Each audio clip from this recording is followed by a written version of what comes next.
የጨዋታ ማሟሻ ማሟሻ ከወዲህም ከወዲያም ለመንገርም ለመዘከርም ማሟሻ ደንቦባ አቆ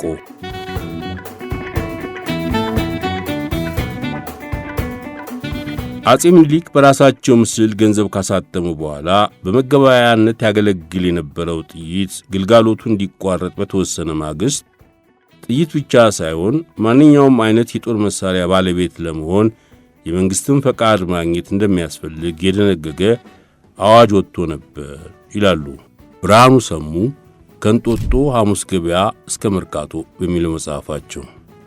በ1904 ዓ.ም በጦር ሚኒስትሩ በሀብተ ጊዮርጊስ ዲነግዴ ኃላፊነት መንግሥት የጥይት ማምረቻ ፋብሪካ ያቋቋመው የውጭ አገር ባለሙያዎችን በማስመጣት ነበር። በፋብሪካው ውስጥ የሚሰሩት የውጭ ዜጎች ሥራውን አቋርጠው በመሄዳቸው ምክንያት ያለ መንግሥት ፈቃድ የጦር መሣሪያውም ሆነ ጥይት መያዝ የሚከለክለውን አዋጅ ተግባራዊ ለማድረግ ማንም አልተጨነቀም።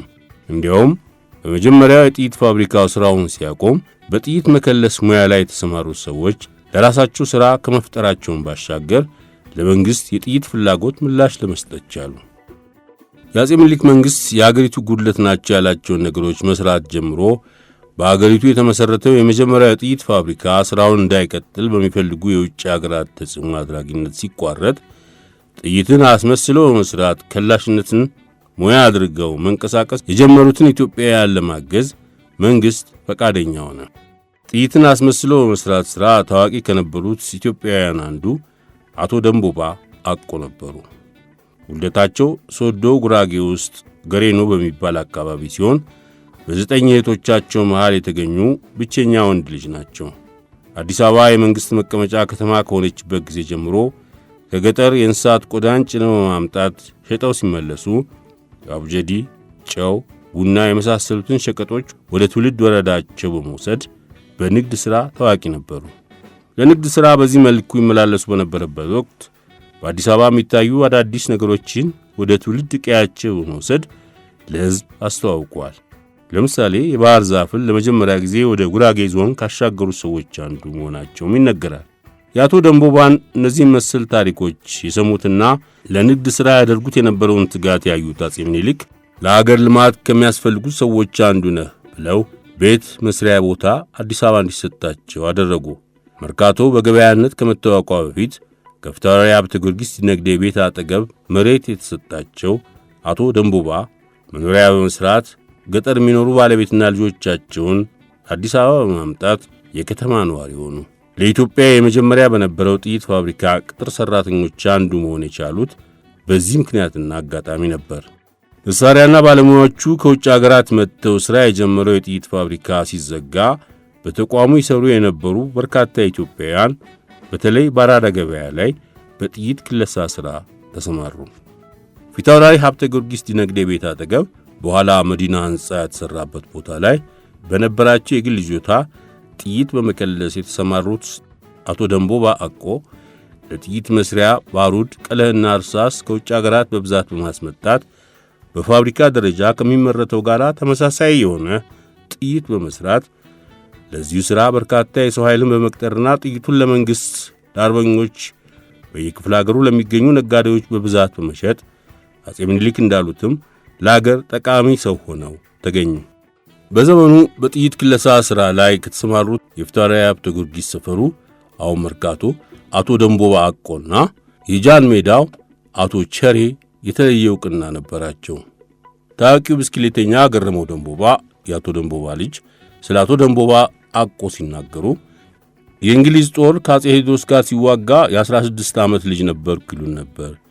ያንን መነሻ አድርገን ስናሰላ አባታችን በ1976 ዓ.ም ከዚህ ዓለም በሞት ሲለዩን የ132 ዓመት ሰው ነበሩ።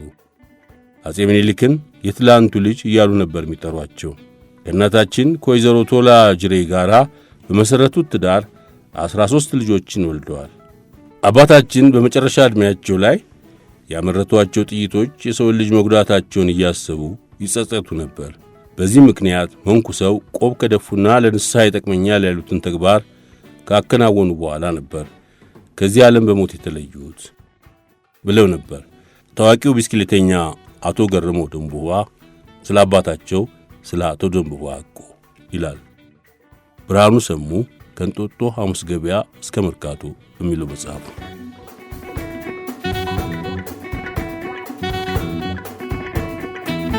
ለፍትህ ተሟጋቹ የሥነ ጽሑፍ ሰው ቮልቴር ይባላል። ከታላላቆቹ የፈረንሳይ ደራሲያን አንዱ ነው። እንደ አውሮፓ አቆጣጠር በ1694 ኖቬምበር 21 ቀን ፓሪስ ውስጥ ከደህና የመካከለኛ መደብ ቤተሰብ የተወለደ ቮልቴር በስነ ግጥም፣ በስነ ተውኔት፣ በኢልብ ወለድና ልብ ወለድ ጽሑፎች እጅግ ስሙ የተጠራ የፈረንሳይ ብቻ ሳይሆን የዓለም አውራ ጸሐፊ ነው። አሁን ዛሬ ቮልቴርን የምናነሳው ግን በስነ ጽሑፍ አውራነቱ ወይም ስለ ብዕር ትሩፋቱ ለማውሳት አይደለም። ፍትህ እየተጓደለ፣ ሰብአዊ መብት እየተጣሰ ቅኔ መደርደር፣ ተውኔት መመድረክ፣ መጽሐፍ መደጎስ ምን ዋጋ አለው ብሎ አንድ ዣን ካላስ ለተባለ ተበዳይ የሕዝብ ድምፅ በማነሳሳት ጥብቅና ስለ መቆሙ እናወራለን። ለነገሩ ቮልቴር ባለሥልጣኖችን በመቃወምና በመገዳደር ሲታሰር ሲፈታና ሲጋዝ የኖረ ሰው ነበር። ምስኪኑ ዣን ካላስ በፈረንሳይ ቱሉስ ውስጥ ይኖር የነበረ ነጋዴ ነው። በዛን ጊዜ የሮማን ካቶሊክ እምነት በነገሰበት ፈረንሳይ ውስጥ የፕሮቴስታንት እምነት ተከታይ መሆኑ ነበር ኃጢአቱ። የሮማን ካቶሊክ እምነት የመንግሥት ሃይማኖት ሆኖ ከተንሰራፋባትና ሌሎች እምነቶች ምንም አይነት ሕጋዊ ዕውቅና በማይሰጥባት ፈረንሳይ ውስጥ ካላስና ባለቤቱ ፕሮቴስታንቶች ነበሩ። የጊዜው የፈረንሳይ ንጉሥ ግርማዊ ሉዊ 14ኛ የፕሮቴስታንት እምነት እንዳይስፋፋ ከበድ ያሉ ጭቆናዎች እንዲደረጉ ቢያደርግም የፕሮቴስታንት እምነት ተከታዮች በጫና ውስጥ ይኖሩ ነበር። ከዣን ካላስ ልጆች አንደኛው እንደ አውሮፓ አቆጣጠር በ1756 ፕሮቴስታንትነቱን ትቶ ካቶሊክ ሆነ። ይህ ከሆነ 5 ዓመት በኋላ ደግሞ ሌላው የካላስ ልጅ መኖሪያ ቤታቸው ምድር ቤት ውስጥ ሞቶ ተገኘ። ይህን ጊዜ አሉባልታ ተነዛ። ዣን ካላስ አንደኛው ልጁ ካቶሊክ ሆኖበት እያዘነ እያለ ይሄኛውም ካቶሊክ ሊሆን ሲል ጊዜ ሞቼ ነው ቆሜ ነው ብሎ ልጁን ገደለው ተባለ። የዣን ካላስ ልጅ ራሱን ሰቅሎ ነበር የሞተው። በጊዜው ራስን መግደል እንደ ትልቅ ኃጢአት ስለሚቆጠርና አስክሬኑም እንደ ርኩስ ስለሚታይ ቤተሰቦቹ ልጃቸው በሌላ እጅ እንደሞተ ለማስመሰል ሞክረው ነበር። መጀመሪያ ተይዘው ሲጠየቁም ማን እንደገደለው ሳይታወቅ ሞቶ እንደተገኘ ተናገሩ። ምርመራው ጠንከር ሲል ግን የእውነቱን ተናገሩ። ምድር ቤት ውስጥ ራሱን በራሱ ሰቅሎ እንደሞተ። ዣን ካላስ መቀላመዱን ትቶ ጥፋቱን እንዲያምን የሥቃይ ውርጅብኝ ይወርድበት ጀመር። በካቴድራሉ ምኵራብ እጅና እግሩ ተገንጥሎ እስኪሄድ ድረስ ወዲያና ወዲህ በገመድ ተወጥሮ ከቀላል እስከ ከፍተኛ ማሰቃየቶች ተደረጉበት። እሱ ግን ምንም ቢያደርጉት ምንም ንጹሕነቱን ከመናገር ሌላ ቃል አልወጣውም። በመጨረሻ የቱሉስ ክልላዊ ፓርላማ እንደ አውሮፓ አቆጣጠር በ1762 ማርች 9 ቀን ዣን ካላስ በሞት እንዲቀጣ ይበይንበትና በማግስቱ ማርች 10 በ64 ዓመቱ ይገደላል። ቮልቴር ይህን የግፍ ፍርድ እንደሰማ እንቅስቃሴ ይጀምራል። የዣን ካላስ ልጅ በቁማር ሱስ ሳቢያ በገባው ዕዳ ምክንያት የዩኒቨርሲቲ ትምህርቱን መጨረስ ስላቃተው ነው ራሱን የገደለው በማለት የልጁን ኑዛዜ ማስረጃ ይዞ ጮኸ። ሌላውም እንዲጮህ አስተባበረ። የቮልቴር ዘመቻ ከንቱ አልቀረም። የፈረንሳዩ ንጉሥ ሉዊ 14ኛ ቤተሰቡን ጠርቶ አነጋገረና ፍርዱ እንደ አውሮፓ አቆጣጠር በ1764 ተሰረዘ። ምስኪኑ ዣን ካላስ ከሞተ ከ2 ዓመት በኋላ ንጽሕናው ታወቀ። የቱሉስ ፍርድ ቤት ዋና ዳኛም ከሥራ ተባረሩ። ጉዳዩ በሌላ ፍርድ ቤት እንዲታይ ተደርጎም ዣን ካላስ ከተከሰሰባቸው ክሶች ሁሉ ነፃ መሆኑ ተረጋገጠ። ለቤተሰቦቹም ከግርማዊ ሉዊ 14ኛ ካሳ ተሰጣቸው። የሞተ ተጎዳ ሆኖ ደራሲ ቮልቴር ለዣን ካላስ ነፍስ ባይደርስላትም ሌላው ቢቀር ስሙን ታድጎለታል። ለቤተሰቦቹም ችግር ደርሶላቸዋል። እውነተኛ የጥበብ ሰው እንደዚህ ነው።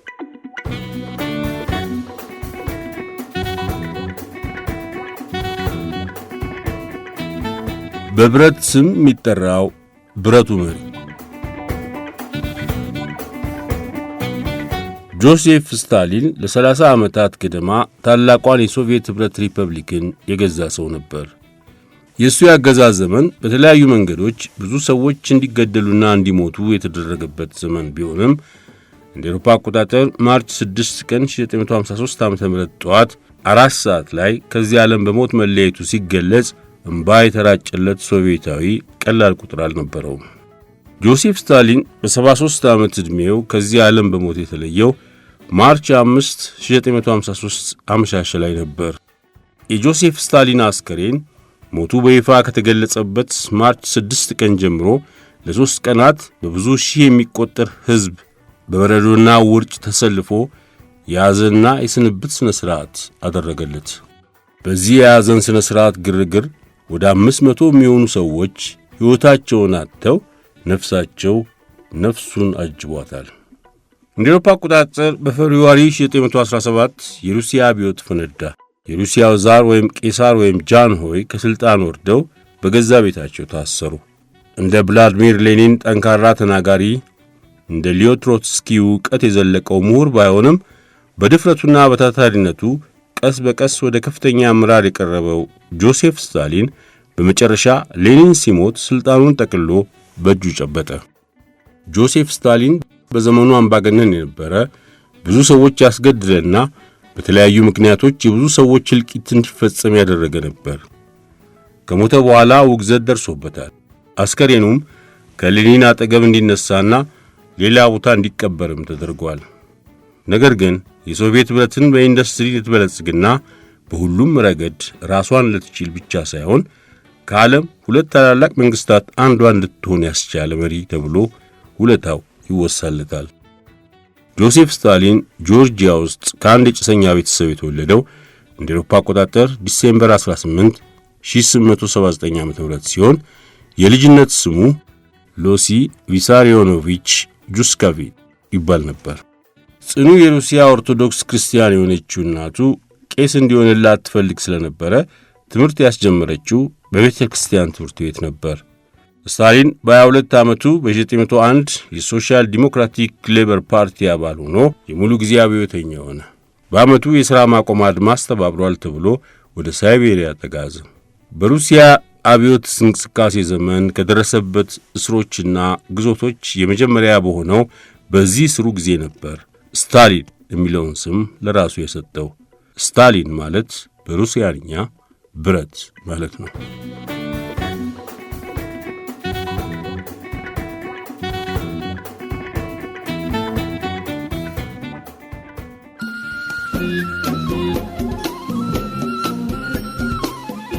የጨዋታ ማሟሻ ከወዲህም ከወዲያም ለመንገርም ለመዘከርም ማሟሻ